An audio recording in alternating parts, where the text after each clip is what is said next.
Hello everyone, it is Joe here from OmniPoke, the channel that brings you guys everything Pokemon.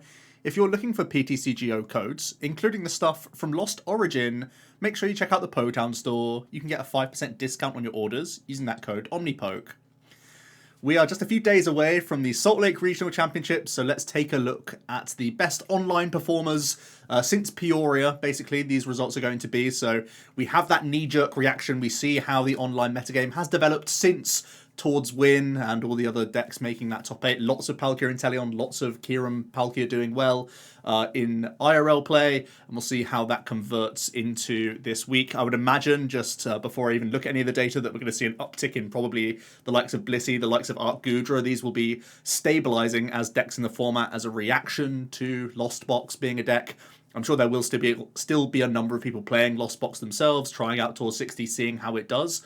So we'll look at the top 8 results, really do quick breakdowns of things and see how things have changed. And then at the end, I'm going to be talking about what I would be thinking about playing this weekend for the tournament based on the Trainer Hill data that we have. So let's jump into it, starting off with the Cartado Pro Challenge. And we have a Kieran Palkia finals. One went 10-0.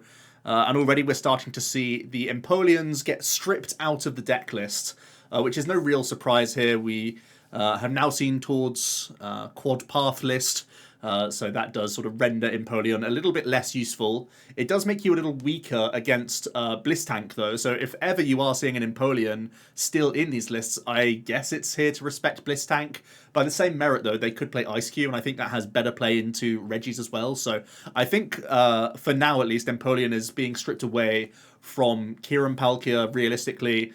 In terms of respecting Lost Box, now you can see a double collapsed stadium in here, as well as the one copy of Wash Water. Quite low on the wash count, but really going high on that basic energy count, even with Quad Bucket.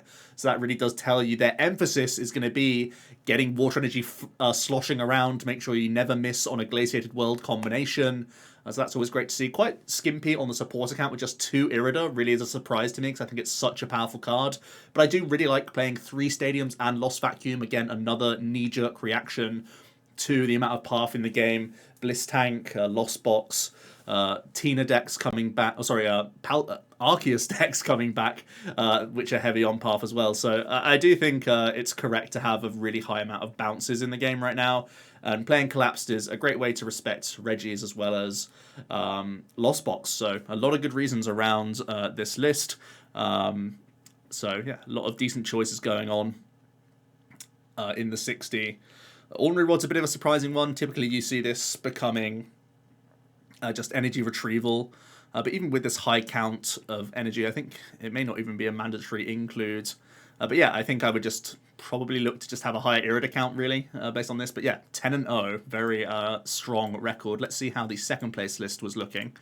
This time it's double Wash Water. This is playing the Empoleon still. So I think this actually was, this event was over the weekend of the regionals. So there will still be some Empoleons floating around, but this one with the Lost City, another tech card. And again, that high stadium count plus vacuum. I really do like these choices going on, and still the Rotom phones coming in, the retrieval, like I mentioned. So yeah, sort of more straightforward what we were expecting initially from Kieran Palk. We see a Tina in third place, and it's playing a 3-2 split of Tina. It's actually weird to see it this way around. Normally you see the 2-3 split, just based on how Chorus's experiment works. But here you go. This allows you to obviously develop double quickly. And it's just playing Roxanne as that backup supporter card. Nothing else really going on in the list. Has made the space for the Snorlax. Isn't playing any captures. I think later on in the late night series, we'll see a lot of Tinas. So we're going to have a lot of comparison of Giratina. We do see a Vikavolt Drapion doing well as well. This time playing the Starmie V. Starmie's actually a pretty cool tech card. As we look at the Vikavolt data late towards the end of the video, you'll see that one of the worst matchups is Bliss Tank, actually. And I guess he would still be bad because they're probably just going to have an army of Mill Tanks, which is why the matchup's so bad. I was going to say the Starmie's good because it lets you get through Blissies, but possibly it's a tech card for Arc Gudra as well. So yeah, maybe just like this Arceus Gudra / Tina tech card coming into Vikavolt because those are some of your hardest matchups. You're really trying to scam them with Hazard Star a lot of the time, combined with a like belted Paralyzing Bolt. This is only playing one choice belt as well, so some really interesting tech decisions in here. I still really am a fan of heavy choice belts because it leans into the Hazard Star very proactively. Capes can obviously be helpful at like getting through crams and whatnot. You just get through their army and then they're left with nothing. So I do see the merits there. But yeah, I think the Starmie's a cool include, and having the Raikou as well. It allows you to basically like, you're taking your tempo with Paralyzing Bolts, you're slowing them down, and then as soon as you're ready to race, you just stop the lock and go start Super Zap cannoning and using your other stuff as well. So it's kind of cool to see that it can pivot in that direction. Very interesting choices in there. We have a Zoroark continuing to be played, this time playing Fighting Energy and Hisuian Decidueye V as the wall-breaking option. Is this the best thing we could play? I guess it is, right? Because you have Mountain Hunt, which puts it above Empoleon, possibly. I would maybe still play Empoleon and Water. I know that we're just saying that Lost Box like rails it, but Tina actually still can struggle against Empoleon because they're clearly not playing Path, and if they do, they play 1. And they probably only play like 3 Rope. I think 4 would be the very high end for Giratina. So I think even though Mountain Hunt's a consistency card, and it maybe lets you randomly attack with a Hawlucha, like once in a blue moon, I think one Empoleon is still better just as that Void Return option to slow the opponent down. But yeah, respecting Bliss, which makes sense. One of your harder matchups because of the Miltanks, obviously. Then we have some Palkintel. This time, I think this is just Cal Connor's list with the Leon and the Cologne. I think that's what we're looking at right now. Not too big of a surprise there. Quite a thick line of the Intel line, actually, so maybe a few differences there. We see Arctina, which I'm low-key, like, I'm kind of into this archetype. The more I look at the matchup data, I think it's got a lot of potential going into this weekend, to be fair. Yeah, fairly straightforward 60, not too much going on. The very high path count has the big charm, which is nice against Lost Zone versions of Tina. Can be good at offsetting some sprinkles of Sableye when they're trying to get you into Zard range, so that can be pretty nice. The double belt and Zig can also be very aggressive for Starbirth boss plays and whatnot, to be very proactive.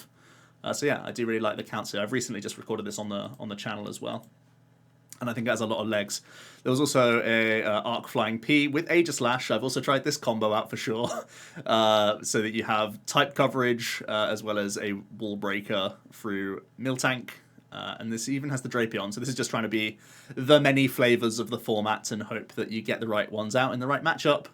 This is playing Powerful Colorless as well in the 60. I think Choice Belt is so important on Aegislash that I would definitely try and play 2 belts. So I would personally make that change because Max Hack does a plus 30 for each prize you've already taken, so adding a belt on puts you like a prize earlier. But that's just me. Yeah, I've certainly tried that out as well. I think it's a bit techier, a bit more going on. I think Tina, yes, it's awkward because you have to discard energy or Lost Zone energies. But I think the amount of things you just have to shove into the Pikachu list is getting a little bit awkward for me. And Pikachu, it still has merits into Regis. I guess you don't really see the benefit of it because we're an online meta, and unfortunately there's a bug on PTGO right now, so we can't see the full power of the Regis. So maybe Flying Peak is better on paper now than in online events. Just something to note there. We'll move on to the Super Tournament of Doom, where you can win a playmat. It looks like Blissey took the mat home with a 902 record. Very impressive stuff.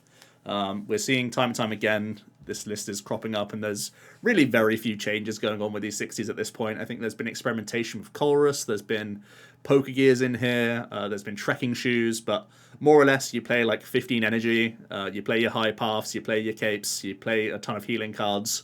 That always stays the same. And then it's like, how many Averys do you want to play versus how many other random supporters do you want to play? If you want to put a Shauna in and stuff like that, you know. That's really the only debates I have around Blissey right now. People are very happy with the high Miltank count, I think, on average. And that's just how it's being played. We see another Kieran Palk. And as you can see, wasn't playing tech cards for Blissey, unfortunately, that made finals. This is actually just a copy-paste of the list we saw from the night before. So there you go, we've already seen this 60. Again, very respectable, just more results behind the list. Then we see a Palk Intel as well. This is playing Rare Candy in the list, as well as the High Intel package, Leon, and Energy Switch. I haven't seen Energy Switch for a long old time. Really not a big fan of E-Switch, to be honest with you. All it is like correcting wrong attachments, in my opinion, which is never like a good feeling. I would rather just play Raihan, I think, and just split it up with Melanie and buy a space back from the list, to be honest with you. Throw in an extra VIP pass or something, you know? Just like a little bit of extra consistency. Trying to squeeze out as much consistency from Palkintel is still my priority. We have Tord Box, basically. Basically just cutting a Fog Crystal for a gear, I think is the only change. I think if I have any cuts from Tord's list, I think it would be possibly Manaphy, possibly Path, and yeah, possibly a Fog slash Switch cart. Oh, this is also playing Quick Balls. Did Tord play Quick Ball? Don't think he did, so it's more than just that change. Oh yeah, it's playing one less Rope as well. Oh, and it's only playing 3 VIP. That's so weird. You definitely play a quad VIP. It's way too important to pop off with flower selecting. So yeah, a few cuts here that I'm not a huge fan of. I guess in theory, Quick Ball allows you to be greedier with your Charizard in the Mew matchup and not get punished by hand disruption as much, because Tortoise not playing Quick Ball means they don't, like, you have to proactively Zard in a lot of matchups, and you really get punished for it in Mew. Like, that's the only time you're not allowed to proactively put down Zard, because they can Lost City and knock you out. So there are merits to Quick Ball. I just think it's such a awkward card to use in the deck, to be honest. So yeah, a few cards different from Tords, but I do think they've basically picked the, well, Fog Crystal, Rope. I would value Rope still above carts, probably. I would always value VIP very high. It's like by far the best card you want to see in the deck in your opening hand. Opening like 20 cards basically if you can start flower selecting enough. So yeah, I would definitely play my VIPs. Play your VIPs, kids. We got some more Arctina. It's just quietly doing its thing. Again, I think this is just a copy paste from the day before. Looking very good. And then we have a Reggie's. So like I said, Reggie's is not at full capacity in the online tournament space because we don't have gift energy usable. So it's impressive to still see any results from Reggie's, honestly, because you're basically nerfing yourself back to a Worlds list by not having access to it. We are still seeing Paths come into the list. We have the triple Gigas, which I was initially like quite high on, but now I'm kind of mid on, to be honest. We'll have to see, though, how that develops. Outside of that, it's, yeah. I do think Gigas is still fairly well placed in the meta, and we'll look at the results later. And you always have to take a pinch of salt with Reggie results because they're basically nerfed, right? Because they don't have gift energy. So we can think objectively about how many percentage points you'd gain against decks that play Roxanne and Marnie. Essentially, give it some courtesy. We then have another Palk Intel. This one playing no, just one Melanie and no other acceleration. That's really weird. You normally see a 1-1 split of Melanie and Raihan, or you see just double Melanie. So this is very light on the old energy front. Has the Jammer. I think Big Charm is way stronger than Jammer now because I'm respecting Tina more. So yeah, just a small thing there. Otherwise, not too techy, really. Ordinary Rods. I guess Ordinary Rod is their energy recycle, but it's not really the easiest to weave in. And then we do have a Lost Zone Gudra. Still a deck. Don't forget that this is still a deck. I know a lot of people have moved on to just Arc Goo, but this still has some merits, you know. You get to play some answer Pokemon to Bliss Tank pretty happily. And you still get to play the most busted engine in the game. So there are very, very real reasons why you would still want to play a list like this. And this is keeping it classic with all the usual suspects, really. Just just an Empoleon being thrown in, which I respect. You know, it's extra help against at least the Giratina matchup, which is one of the harder ones for the Lost Box Goo. And there's actually an Arc Dura that made 9th, but we're not going to look at the 60. Just remember that it's out there. Then we move on to Late Night SZN. And this was, again, a Kieran Palkia having the lion's share, both in the finals. This time playing a spicy Thornton. I haven't seen Thornton in the list before. I don't like it because you don't have enough draw to sort of supplement it, I don't think. So I would almost always take that card out. I mean, it's spicy, but I don't know how good it is. Playing Retrieval Android is so weird as well. You just got to pick your poison at that point. Just the 2 stadiums, 1 VIP. I definitely want a quad VIP with this deck. You want to go wide as quickly as possible. So yeah, that's a very techie list. It went 10-1 and 1. Pretty good. Then we have a no wash water build. It is playing Cheryl and Collapse though, so it does still have answers to Lost Box and other sort of dinky donkey decks that just sort of set up damage across the board. So that's kind of cool. And it adds, again, to your stadium count to deal with Path, which I think is a natural reaction. I really like the split here. The 1 Collapse, 2 Court, 1 Vacuum. I think it's a very solid choice right now. Probably my preferred way of playing it. Playing Rod and Nessa. Everyone's getting so wild with their recovery. The deck doesn't have enough draw. I never think you have enough draw, really. Certainly to play it like a Nessa. I think it's so slow. Wow. Okay. People are adapting with the Palk, though. Trying to make the most out of those spaces you gain by cutting Empoleon. We see a Lost Zone Tina doing well. This looks like it's John Eng's 60. Yeah, I think it's just John's list there. Looking pretty good, still getting results. A Lost Box as well. This time it's got Ice Cube, as well as Double Twin Lax and Gigas, as well as Miltank. So very teched out. I have put a Mirage Gate build on the channel already. Personally, I think if you're Mirage Gating, you certainly play Greninja. You have way too much clunk in the list to get away with a Charizard, in my opinion. And when you're only playing like 1 Clara, it's so like pernickety to get the Zard to work. Now in defense of Zard, you do play Raihan and Twin and Basin in the list, so you can Combustion Blast quite proactively, but that means you need to be drawing well, like really well, to make it all come together. So I'm not huge on the idea. Miltank is somewhat of an answer to Arc Goo, but they can be adapting. It can just be just an annoying route mon anyway. Just attach a Twin and force things out of the opponent. But you don't play Hand Disruption, so I don't know how strong that really is. Gigas is for VMAX Pokemon. You can try and combo off in a turn. You go Raihan, attach Twin, find Mirage Gate or Choice Belt. Like you need one of those combination pieces from the Raihan to one-shot them. And I actually do enjoy this. I played a good amount of this deck, or at least the deck I put on the channel, where you play double Lax and Gigas, but then you play the Greninja to stitch it all together. I do think that's the stronger way. Now, I do think Zard's damage output is very appreciated in V-Star matchups, but I just think the deck clunks out way too much if you don't have a Greninja to fall back on the entire time, because you just get railed by Marnies so hard already in the deck that if you don't have a Greninja sort of keeping you afloat, I think it will just fall on its face sometimes, even with these like 1-card answer Pokemon. Like Ice Cube's in here to try and be an answer to, well, help out Reggie's, which actually is like not one of your better matchups. Just if they at least have a good hand. But it's mostly in here for Bliss Tank, right? Yeah, I think you're doing too much by weaving in Zard as well.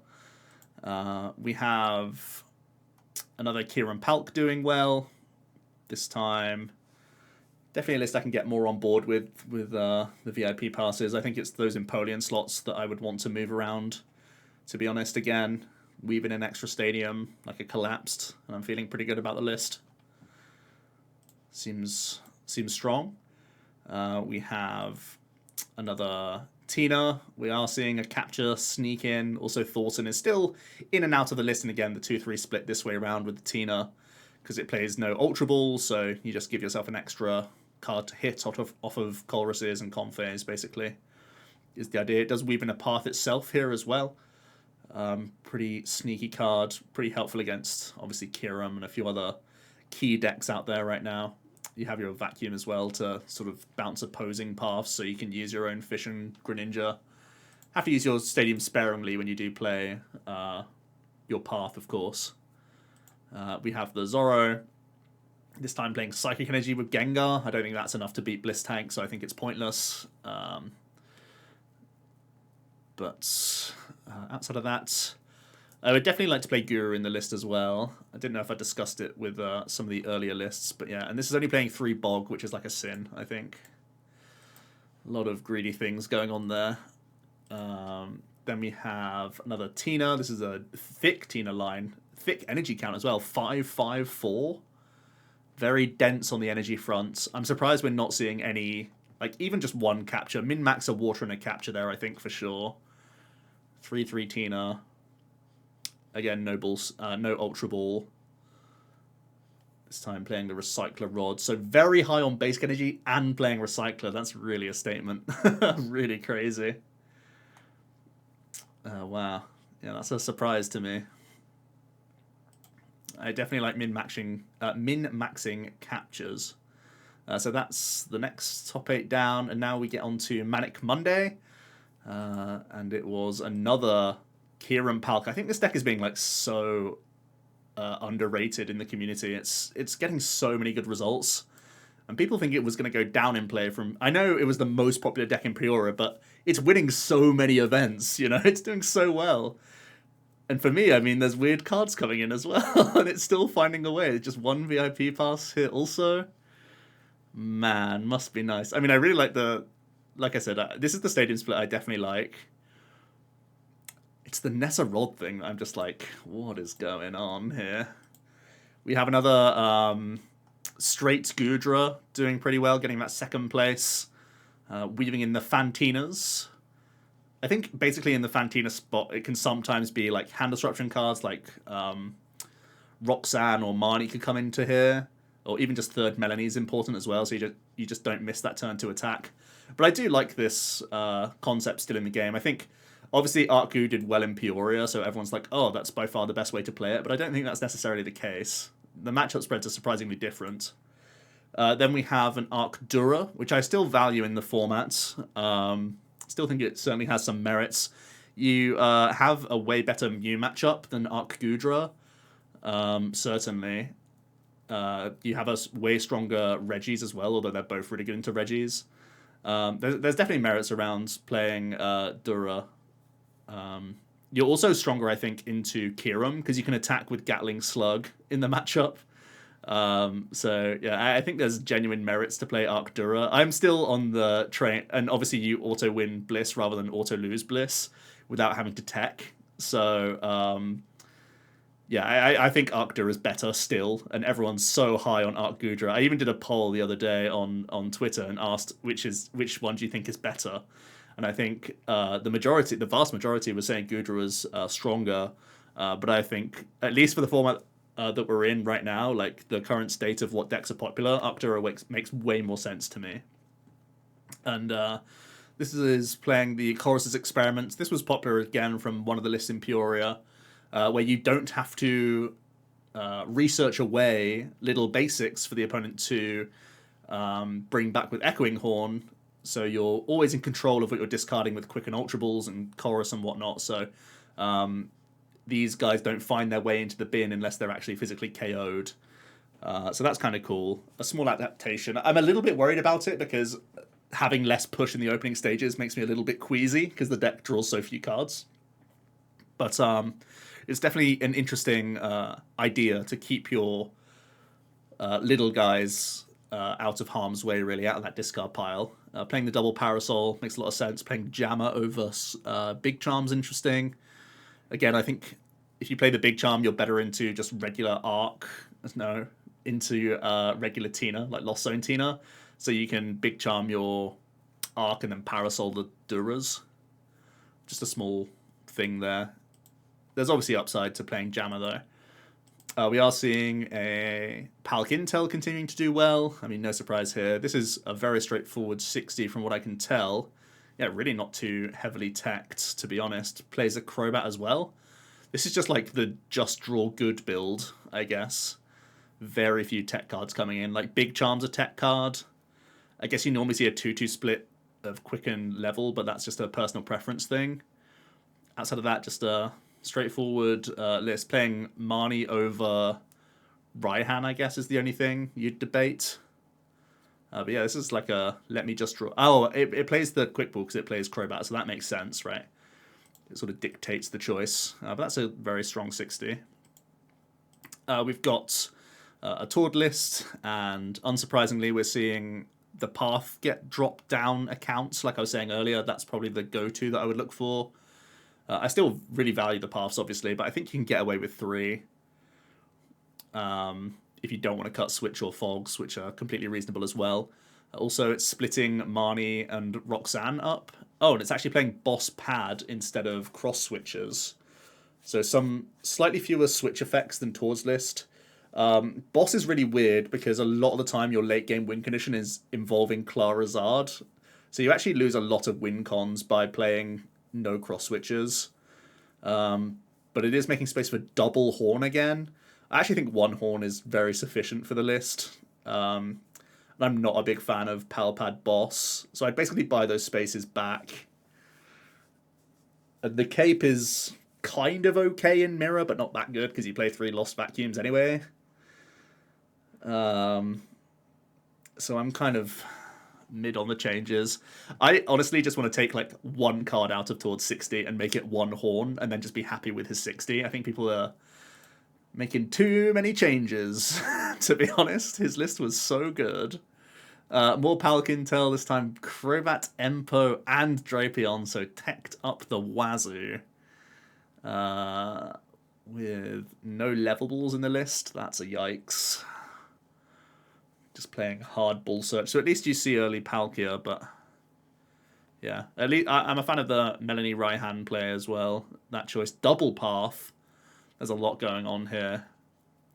Very teched out Palkia. We see a lost Dialga, which we haven't seen for a good amount of time. Playing no water energy either makes me very sad, because that's a real thing. It's such a good play you can make with even Cronusing through a Manaphy and then going into the Moonlight Shuriken afterwards. It's so good into 1 prize matchups, so bit of a surprise there. Playing double Zacian, I don't really think that's necessary either. You can easily cut down 1, especially when you play Thornton now. I feel like you can easily get away with 1. But yeah, this hasn't really reared its head for a bit of time. It pops up in one of the early online events, right? And people tried it and weren't too pleased with it. Its Training Hill data is quite poor as well. Still combo orientated, of course. And then we see another Kieran Palk with Lost City sneaking into the list instead of Collapsed. Both are reasonable options, and I guess Lost City is more valuable when you don't play Wash Water, so you can just try and run them out of stuff instead. Kind of interesting stuff going on there. Nice. Okay. So that's going to round out Manic Monday, so we're just on to some late nights now, and it's a Tina Fiesta. For the late night 63. Let's have a look at the metagame actually for the 2 late night events. So Tina was the most popular deck, but really still converted insanely well. Lost Box was the 2nd most popular, then Mew, then Kieran Palk, then Palkintel. So again, I would still solidly call these the top 5 decks in the game. I think that's very fair. Actually, I think this top 10 is pretty representative of where people think the top 10 decks are. Maybe not obviously the order, but these are... I would expect the 10 most popular decks going into the regional for sure. I think Arctina and Arcgudra will be played surely. I think Blissy's really heavily played right now, but probably sees less play in person. But yeah, really interesting. And with so much like Bliss and Arcgu in the game, it doesn't surprise me that Lost Box Tina is doing so well. It just dominates these... tanking decks. So the winning 60 was playing double Roxanne, not even 1 and 1, even though you play the fish, like 1 and 1 Marnie.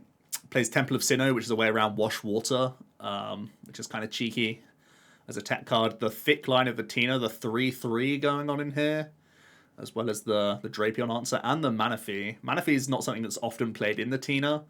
It's obviously, playing around Mirror and stuff. And Palkintel means you don't have to be like conservative with your nets the whole time with flower selecting. Only playing... Wow, this is so low on switch cards. 2 switch, 1 rope, 1 balloon, and 4 net. So they've really eaten into their switching counts by playing such a thick line of the Tina. the Manaphy, the Drapion, the Zig, like all of these cards are eating into the space so heavily. And I guess Capture Energies kind of counters switch outs as well in the opening stages for pay retreat. So I guess it's reasonable, but man, I want more switch outs. I definitely want more ropes, because Empoleon doesn't... It's like... It's going to beat these Tinas if they only play one rope and no path. Another Tina just playing one rope. Put your Empoleons back in, boys. Let's go. This is a more streamlined Pokemon count, at least. And again, the double Roxanne. So Roxanne really kicking it right now. Also, the high capture count. The 3 copies going in. 1 rope, 2 switch. It's Empoleon time, I'm telling you. Everyone's saying it's a useless tech. Look at these Tina lists. I'd say otherwise. Okay, we're back to 4 ropes. All right, put the Empoleons back out. Yeah, get them back in the binder. It's over. The party's over. We see Sinnoh and Path. So people are getting pretty creative with their stadium counts. To be fair, double capture. I think if the first few lists are anything to go off of, we love Capture Energy. That's for sure. Really strong in the list. All 4 Watinas in top 4. That's just insane. And a quad capture just to round things off. 2 rope, 2 switch. Yeah. I think 2 and... Yeah, maybe 3 rope, 2 switch would be where I would be at. Something like that. Again, this is the thick Tina line. Quad quick ball as well. Oh, wow. This is no VIP. Very interesting. No VIP. I still feel like VIP is so good, but we see Palkia doing pretty well. Got the Cologne, got the Temple. What's Temple for in this deck? Last thing I knew, this was like a Mew thing. I don't know. Is Temple good in Palkia? What are you trying to turn off? I don't really know. Okay. Seems like a thing. I like the supporter split for sure. Got the rare candy and the thick intel, which I'm personally a fan of. Have we seen any Palkia with the 170 hit point Sobble yet or not? I don't think we've seen any of that adaptation. Everyone's just accepting that they lose to Lost Box, which is really weird. We see a Mew doing well. It seems like it's cut the Drapion from the list, and it's also not playing the Hyper Potion. I think Hyper Potion is really strong. I've tested a lot of Lost Box this week into Mew, and Lost Box really struggles against the Hyper Pot, especially if it can be a Silene target. So just playing double Lost City and 2 switch card. It's still a tech card, obviously, but I think you're unfavored if you don't play Hyper Potion, personally. I do like the supporter lineup.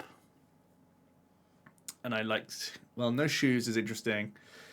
But yeah, phones are still obviously really important just to get into the game.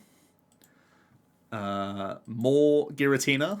More Capture Energies. So again, just repetition. Double Roxanne is just so popular in these lists. So prevalent. It shows you just how integral that effect is. Even if you only get it off once, it's such an integral effect to not throw into the Lost Zone with a Comfey or a Chorus, I guess. You play 2 expecting to use 1 in the game, and this just lets it be more consistent at happening. Even though Marnie's a nice consistency card, yeah, man, all of these are doing the same thing. Really crazy. Awesome. Right, lots of Tina there. So if anyone wants to play Tina this weekend, that's a great advert for it. Mishmash some of those. And the Tina one the other late night as well. So this is the same day later on in the evening. Let's have a look at the matchup spread. This time Lost Zone Box was slightly more popular than Lost Zone Tina, but still 2 of the most dominant and popular decks. So in these big tournaments, the Lost Zone is definitely taking up huge meta share.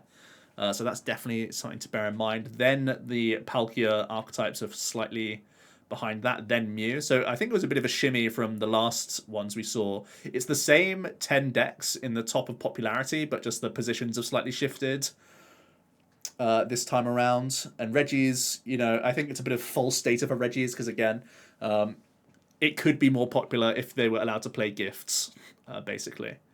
But yeah, really a huge amount of Lost Zone engine being played. And it was eventually a Tina that took the win. And I imagine this was just taken from one of the other late nights lists. Just because it would have been like EXO at the time, and you go, okay, cool, let's lock in this 60. That's more or less how it happens. Then we see a Mew in second. This one is playing the Hyper Potion, and based on the amount of Lost Box that was in the event, it makes sense that it got this far. This time playing double phone and one shoe. Kind of good split there. The double Lost City is so popular as well. Yeah, I think Mew is low-key a bit of a punisher against Lost Box from how I've been testing it so far with the amount of heal. We see another Palk Intel. This one is min-maxing Sobbles. Finally, someone respecting the 70 hit point good boy. Love to see it. Playing Big Charm as well. I like the techs in this list, certainly. Ziggan 3 net. Nets are pretty good. They are pretty good cards. I guess with 3 as well, you have a bit more license to greed early concealed cards as well, just to be in the game. Yeah, I do like the list. I think I still play Raihan over Melanie. I guess when you only play one Big Shady, it makes less sense, though. The Cologne's kind of the greed include. It does let you do crazy wombo combo things, but I played a lot of Palk this week, and it's not happened for me enough to be worth the space. We do see a Reggie's doing well. This is back to the 2-2-2-2-2 of everything. Very high lotto counts, which we haven't seen for a little while. Just to make sure we're popping off. Got a Bruno in here as well. A little bit of a sus card, but there you go. Yeah, you basically just have to take Reggie at face value and just know that it gains some percentage points in real life. We see a Tord list doing very well. This again is cutting VIP pass, which I just shake my head to. Your deck is like 20% switch cards. So play VIP passes so you can actually use 20% of your deck. Please. Please. It's the whole reason you do this. Okay. We have a Tina. This one with Thornton. So Thornton's mostly not been in the successful lists, but they are still showing up here and there. It is combo-centric, but it's still showing some merits, and it does give you some control over your board state. I think it's mostly been out rather than in the 60. This one playing Aurora over Capture, which I certainly wouldn't be doing. Another Reggie. So 2 Reggies made top 8. So there was a ton of Lost Box and a ton of Tina, and Reggie's was doing really well into them. Let's look at the matchups of both the Reggies. This is a Stormy Mountains Reggie as well, so a little bit more consistent than playing Paths. As long as you don't fear Empoleon, you're allowed to switch up your stadium again as Reggies. It's possible. You can do it. It's allowed. I'll allow it just so that you don't brick as much. Kind of cool. Yeah, let's look at these Gigas gamers and see what they lost to. So lost to Mew with double Lost City, lost to a Lost Box, and lost to an Arc Goo. Arc Goo is one of the hardest matchups for the deck. Losing to Lost Box is kind of coin flippy. You have to draw well as Gigas to make that happen. And it beat a ton of other stuff. Is it ever going to let me back? And let's look at the other Gigas. Lost to Palkintel, which is an admittedly close one, and then lost to... lost to 2 Palkintels. Okay. How many belts was this playing? Yeah, it only played 2 belts. You can see straight away it lost to 2 Palkintels because it only plays 2 belts. You need to play more of those if you want to win the matchup. Got to respect it. Got to go back up to the 3 at least. Then we also have, to round out the top 8, I should have gone through this first, another Arc Tina. I think it's the same list that we've seen a bunch of times now. The 4-4-4-1.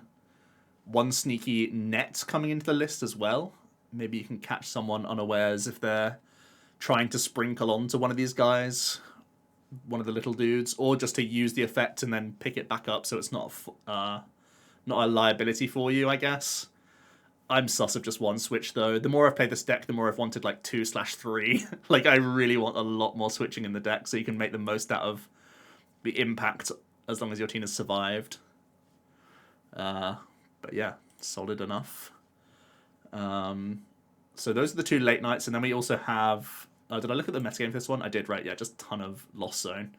Then we have the Guard Gauntlet GG Tour, the final one. We've been talking for a while, and I do still want to give my thoughts for Salt Lake, but this time it was won by Palkintel. This one's worked in... Wow, it's playing 1-1 Kieran and Water. Palk Intel with a 1/1 Kieran and Guru.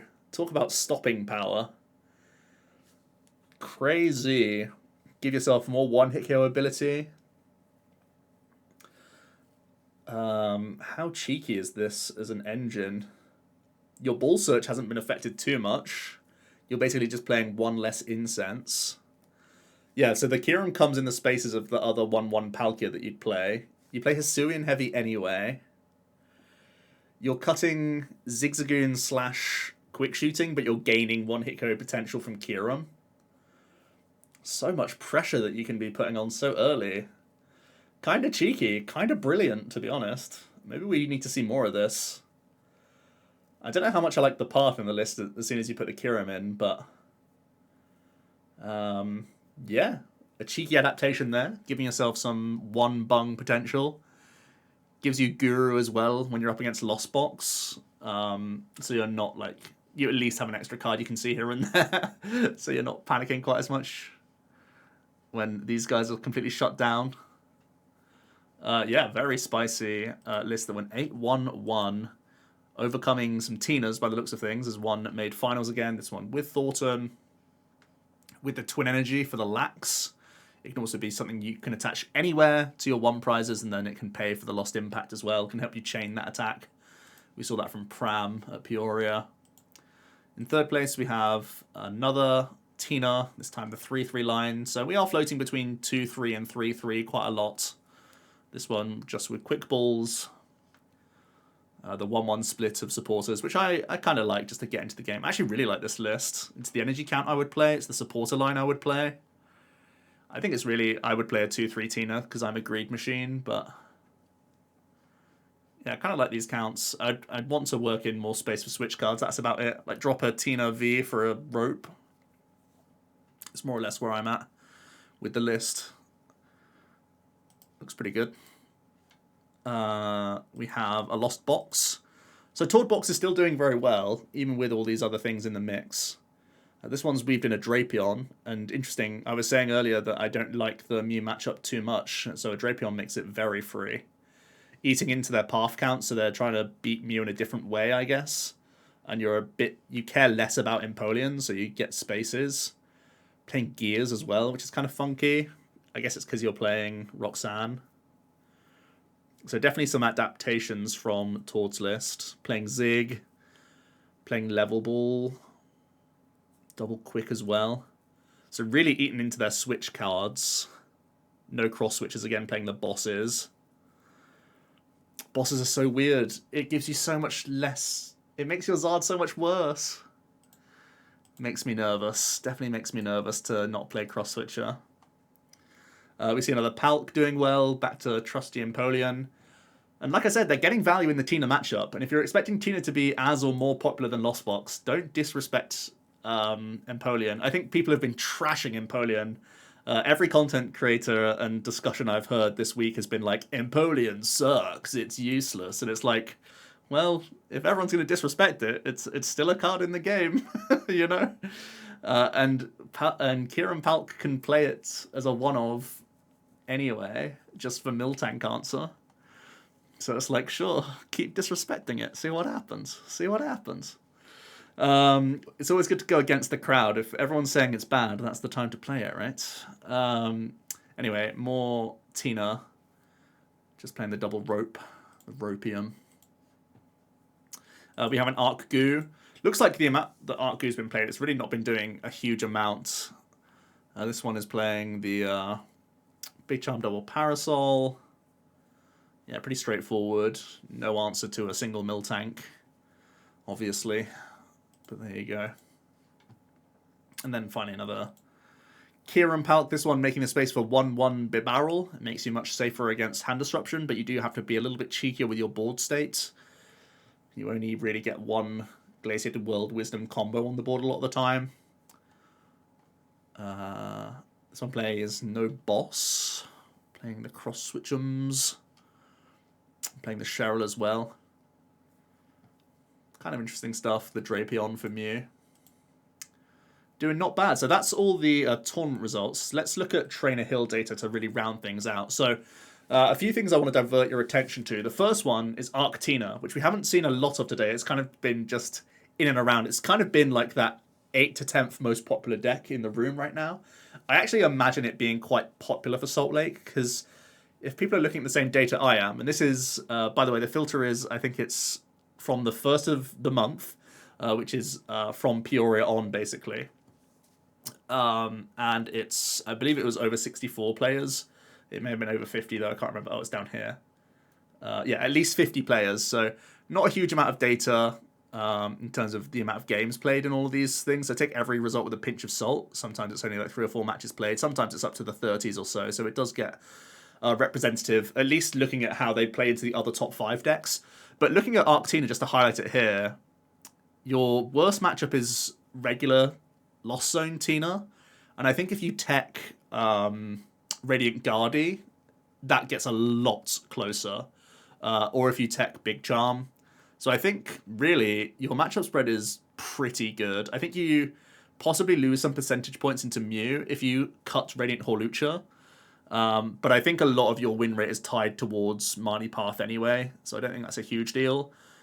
And I really like its win percentage. Like, comparing this to Arc Goo and comparing it to Arc Goodra and then comparing it to regular Tina, I think I really like Arc Tina's matchup spread, like, more than the other two, because Arc Goodra has, like, lots of very favorables. Like, it farms Lost Box and it farms Regis, but then it has some really bad matchups. Like, it also loses Bliss unless you tech for it, and even then you can lose. You lose to Arc Tina, you're weakened to Arc Dura, you're weakened to Hisuian Zoro. So, like, Arc Goodra is trying to win the matchup roulette and just hit more of the good matchups than the bad. And then regular Tina is also trying to dodge and weave. Like, it's surprisingly bad into Zoro, bad into Regis, which surprises me, and bad into Vikavolt, although that's not really like a massive problem. Also surprisingly weak into like Palkia Tail and all this other stuff. It's not that strong into like Arc Goodra, for example. So I actually prefer Arc Tina's win rates compared to regular Tina and Arc Goodra. So I think, and also another great thing about Arc Tina is it's similar to Arc Flying Peak. So anyone who's tested that deck or whatever knows how the deck plays like pretty easily, and it's actually a really easy deck to play, to be honest. So you don't make many mistakes in 16 rounds, and that's also a really big thing, I think. I think it's way easier to misplay with Lost Zone Tina, and I think Arc Goodra is equally like easy to play, but its matchup spread is wonkier. So I think like the best placed deck of the sort of top 10 is Arc Tina right now, just from at least how the online results are looking. So that's just a small thing to note there. I do feel like Arc Tina, there's a lot of reasons for it to come back in the format as well, because Marnie Path is just still so good in the game, and it's just universally quite good. Also, interestingly, I wanted to highlight Arc Dura's win rates compared to Arc Goodra, and once again prove that it's way better to be playing Arc Dura. Essentially, Goodra has a slightly, well, a noticeably better Tina matchup, and that's it. Like, that's, you're winning your Lost Zone still a huge amount, and you're winning your Regis. Surprisingly, Gudra's got a better time to Kieran Palkia, but I think the Arc Duras just don't know what they're doing, knowing that Gatling Slug is actually like really important in the matchup. So, yeah, Arc Gudra does still have some reasonable matchups. Obviously, Palkia is a worse matchup for Dura than Gudra. I guess that's one of the biggest boasts for Arc Gudra. So maybe it is, okay, so maybe I've been a bit harsh. Gudra has the better Palk and the better Tina, which is relevant, but I do think you can... okay, maybe I'm wrong here. So Arc Dura definitely has the better Mew, and it's better into the Gudra variant, and you don't have to worry about teching for Blissey. So you probably have more consistency spaces. You can play more draw cards because you can play Tower if you want to. I don't know. I've been standing on Dura, but based on the data, Gudra has better matchups into the bigger decks, I guess. But I also think they're not necessarily playing the Kieran Palkia right to have this low of a win rate. And Palkia, Tel, and Tina, yeah, I can see them being tricky. Like, Tina has the answers to you, right? I'm surprised at how low the Palkia Tel matchup is, but maybe it's just how bricky both of these decks are, really. But yeah, Arc Gudra, it's still this deck that I'm like, how is it winning so much? And why is it still being played with so many bad matchups in the field? I don't know. It is good into the top 5 at least, Dark Gudra, so there is reason for it to be played. Blissey's definitely an interesting one. I think people will be on guard for Blissey because it's been so popular this weekend or over the last week in online events. So I think people will be playing their answers to Miltank and not just instant scooping to it. That's another reason why possibly Arctura comes back in popularity compared to Gudra, because they're similar decks in sort of how they play and whatnot, and it's an easy conversion. But Blissey's matchup spread is also like pretty powerful. I don't necessarily know if it's right to target Blissey. Like I was saying, Arctina is really good into Blissey as like one of its better matchups. I don't think you necessarily need to target Blissey, but you need to respect it, certainly for this tournament. I think Tina's likely going to be the most popular deck for Salt Lake, if I had to guess anything. Based on the online results, I think it makes sense for it to be the most popular deck. And it's fairly well-rounded. You know, I was boasting about Arctina's win percentages, but this is just the harder deck to play, but I think it also has like a way higher result ceiling, I guess. The only real bad matchups are like Vikavolt, which I don't think you'd expect to face more than once in a day. Reggie's, which seems to be quite bad. And you can play Collapsed, you know. We have seen some Tinas playing Collapsed and Double Roxanne, and then Zoroark, which is more or less just a racing deck. And I don't think many people will play Zoro, despite its top 8 placements in Peoria, because it has no answer to Miltank. Kieran Palkia, also pretty reasonable. Still kind of finding its feet, but having a lot of results. I could also see this being very popular. I still think Kieran Palkia will be more popular than Palkintel. One-shotting stuff is good. Lost Zone Box is weird. Like, it obviously won the last tournament, and I think, as we've seen, people have been playing lists that play like 3 or 4 different cards to Tords. I think you'd easily lock in like 58 cards Tords list and still do really well at the tournament if you're well tested with the list. But I am a little bit worried about how easy it is for Mew to tech for you. And also I'm scared that you will just run into the Gudras and the Blissies. You have to play like a couple Echoing Horns to be good against Gudra, and I think possibly even play like a Stadium Split if you want to beat Blissey, so you can use your vacuums more effectively. But yeah, I think Lost Zone Box will be adapting. And also I wouldn't be surprised if I saw Mirage Gate boxes. That's where a lot of my time's been put this week, being like, I really love one prize Lost Zone. I think it's a great combination, but maybe some Mirage Gate stuff instead starts creeping into the meta. Mew's still very solid. It's just, do people still play Drapion? I would still probably be playing Drapion in my Tina. I don't think I'd play it in my Kieran Palkia or my Palkintel, though, so I feel fairly comfortable jamming Mew this weekend. I think you'll be okay. It's just a little bit rough if you come up against the Tinas that do choose to play Drapion, which I think the majority still will play. Palkintel, you know, it's not got many bad matchups. Looks like Blissey farms you. Gudra farms you. Otherwise, you can beat basically everything. And Reggie's, if you're someone who likes Reggie's, I'm always going to hate on it. I always think it's a bricky deck. But all of these percentages, in theory, get better. Certainly the Arceus ones. Like, I'm very surprised at how bad your Arctina is. It doesn't surprise me about Dura and Gudra. But, like, Arctina's definitely going to be a deck that constantly Marnies in hopes that it, like, shuts down the Reggie player and whatnot. But with Reggie's having gift energy, they actually get out of Marnie's and Roxanne's that little bit better. Same thing for the Palkintel matchup, which is surprisingly low right now, 37%. You think it would be targeting Palkintel to an extent, but gift energy plays a huge part here because Palkia is now probably playing 1 Marnie, 1 Rox, and if you have gift energy at your disposal, you get out of those dud hands and actually just beat them because you definitely have tempo on your side. So, yeah, I think Reggie's is fairly well placed again for the tournament, and its percentages look lower than they actually are. And then Vikavolt, if you ever, like, I just was talking about how good Tina and Lost Box were, and obviously they were the most played decks in the late night tournaments, but I still think it's too narrow for Vikavolt. I'm personally thinking about Arceus decks. I'm sure other people are thinking about Marnieing people all the time. And I think it's still too wide for Vikavolt, so I don't think it's a deck just yet in the game that you have to worry about.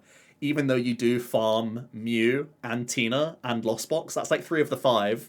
So I wouldn't be surprised if we see some Vikavolts make day 2. I'd be surprised if they made a further run than that. I don't think they're going to be in top 16. I think there's too many bad matchups for it overall, unless someone starts finding a brand new spanking list that's amazing. So yeah, a really interesting matchup spread. I also think Sander did a stream with his Mewtwo v Union, like, updated list. So if anyone wants to go over to his Twitch stream and see that deck and see how that functions. I think there's also merits for control as well in the game, which is very sad, but it's a thing. So yeah, let me know what you guys are playing down below. I think if I was playing anything for this tournament, I'd be playing a Arc Tina, just because I'm very comfortable with Arc Bibarrel Flying Peak. Or Mirage Get Lost Zone box. Those are the things that I'm testing the most. I'd like to hear your thoughts down below though, and good luck for everyone attending Salt Lake, and we'll be back tomorrow for another video. So cheers.